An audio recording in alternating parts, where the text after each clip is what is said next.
Hello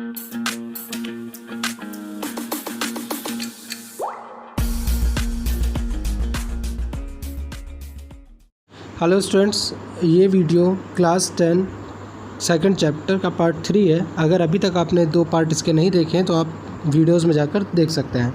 आज हम बात करेंगे how to acids and bases react with metals. ठीक है, और लास्ट वीडियोस में हम लोगों ने बात की हुई है इंडिकेटर्स के बारे में और कुछ और इंडिकेटर्स भी हम लोगों ने देखे थे। चलिए, इस मेटल्स के साथ एसिड बेस की एक्टिविटी को समझने के लिए हम एक एक्टिविटी को परफॉर्म कर देखते हैं। और ये जो एक्टिविटी है आपको अपने टीचर के असिस्टेंस में ही परफॉर्म करनी है। ठीक है, तो इसमें आपको सबसे पहले एक जो हमारा अपरेटस होता है उसे असेंबल्ड करना होगा, उसके बाद ही हम इसको परफॉर्म कर पाएंगे। ठीक है, तो अब जैसा फिगर में आपको दिखाया गया है कि कैसे कैसे चीज़ें असेंबल्ड करनी है, वो उस तरीके से आप चीज़ों को असेंबल्ड करके रख लेंगे। ठीक है, take about 5 ml of dilute sulphuric acid. सबसे पहले आपको सल्फ्यूरिक एसिड का फार्मूला पता होना चाहिए, H2SO4, और हमें लेना है dilute sulphuric acid in a test tube. तो आप यहाँ पर टेस्ट ट्यूब देख पा रहे हैं, that is called test tube. और इसमें आप जो सॉल्यूशन भरा है तो आप यहाँ पर देख पा रहे हैं कि लिखा भी हुआ है डाइल्यूट सल्फ्यूरिक एसिड। ठीक, and add a few pieces of zinc granules to it। तो इसमें हम अंदर देख पा रहे हैं जो ग्रेन्यूल्स हैं वो जिंक के हैं। What do you observe on the surface of zinc granules? तो आपको जिंक ग्रेन्यूल्स की सरफेस पर क्या देखने को मिल रहा है, इस चीज़ को ऑब्जर्व करना है। Pass the gas being evolved through the soap solution। ठीक, तो एक बार देख लेते हैं इसको पहले कि क्या क्या करना, क्या रिएक्शन होने वाली है। हमने लिया हुआ है जिंक ग्रेन्यूल्स और जो कि पड़े हुए हैं डाइल्यूट सल्फ्यूरिक एसिड के सॉल्यूशन में। जब ये दोनों आपस में रिएक्शन करेंगे तब एक गैस के बबल्स रिलीज़ होते हैं, that is gas is called hydrogen gas. ठीक है, जो हाइड्रोजन गैस के बबल्स रिलीज़ होते हैं तो यहाँ पर एक डिलीवरी ट्यूब दी हुई है। तो इस डिलीवरी ट्यूब से होते हुए यहाँ पर एक सूप सॉल्यूशन है, इसमें जाएंगे और उसके बाद इससे रिएक्शन नहीं करता है, जिस वजह से ये सोप सॉल्यूशन से होते हुए बाहर एनवायरनमेंट में जाएंगे। ठीक है, अब जब ये बाहर की ओर जाते हैं तब फिर हम एक क्या करेंगे कि एक कैंडल बर्न करी हुई लेकर आएंगे इसके पास।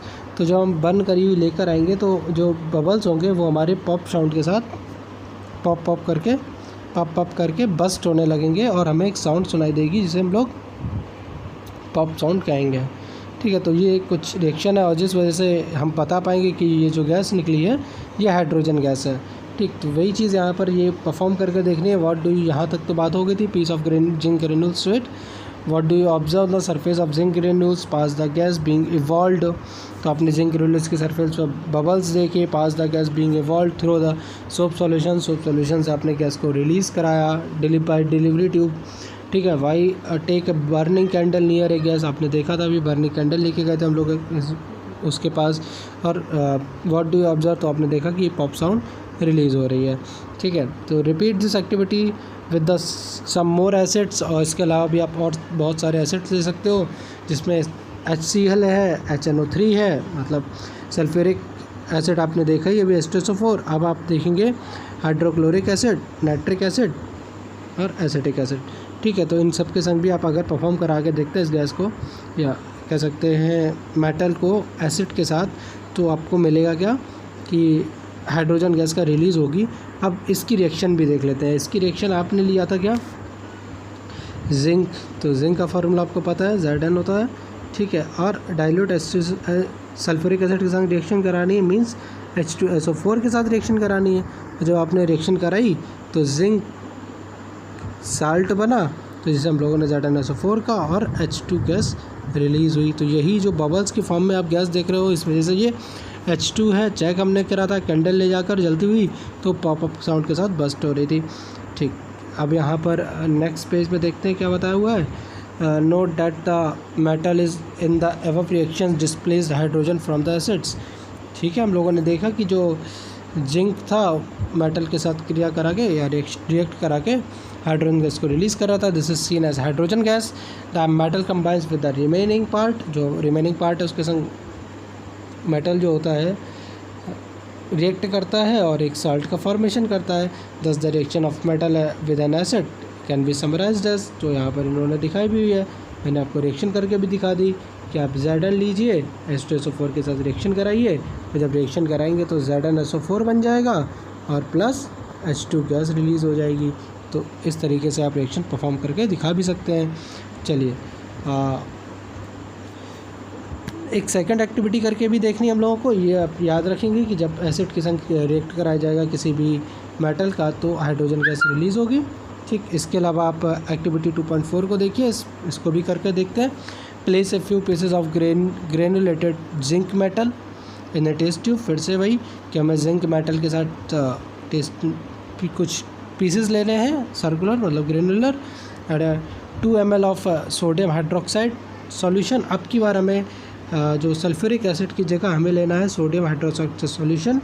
इसका फार्मूला आपको दिया भी हुआ है, NaOH होता है, वही यहाँ पर मेंशन भी किया हुआ है। Repeat the test the steps of the steps as, जैसे उसमें करा था लास्ट 2.3 एक्टिविटी में, वैसे यहाँ पर भी करेंगे। तो जब हम यहाँ पर रिएक्शन कराएंगे सोडियम हाइड्रोक्साइड की जिंक के साथ, तो हम देखेंगे जो प्रोडक्ट बना डेट इज़ सोडियम जिंकेट, और जैसे सोडियम जिंकेट बनता है और यहाँ पर हम वापस देखेंगे कि हाइड्रोजन गैस का रिलीज़ देखने को मिलता है। तो you find again that hydrogen is formed in the reaction, however such reactions are not possible with all metals. तो इनका कहना है कि सभी के साथ, सभी मेटल्स के साथ ये रूल्स लागू नहीं है, बट आपको ये अभी ध्यान रखना है कि मेटल के साथ अगर आप एसिड या किसी भी बेस की रिएक्शन कराओगे तो हाइड्रोजन गैस निकलेगी। यहाँ पर रिएक्शन देख लेते हैं फिर से एक बार। जब आपने NaOH के साथ रिएक्ट कराई Zn को, तो यहाँ पर Na2ZnO2 सोडियम जिंकेट बना और हाइड्रोजन गैस का रिलीज़ हुआ। और ऊपर आपने देखा था कि हमने जब एसिड के साथ कराई थी तो ZnSO4, सल्फ्यूरिक एसिड के साथ जब कराई थी तो ZnSO4 प्लस H2 निकला था, दोनों में आपने हाइड्रोजन गैस का रिलीज़ देखा था। ठीक है, तो आज के लिए इतना ही, और नेक्स्ट हम लोग बात करेंगे how do metals carbonated and metal hydrocarbonated react with acid. ठीक है, आज के लिए इतना ही, और अगर आपने पिछले वीडियोस नहीं देखे हैं तो आप वीडियोस में जाकर देखिए, आपको पसंद आते हैं वीडियोस। तो जो लोग लॉकडाउन की स्थिति में जिनकी पढ़ाई छूट रही है, आप उनसे या किसी भी जिनको आप वीडियो को सेंड करना चाहते हैं तो शेयर भी कर दिया करिए। और अगर अभी तक आपने चैनल को सब्सक्राइब नहीं किया तो सब्सक्राइब ज़रूर कर लीजिएगा। Thank you class.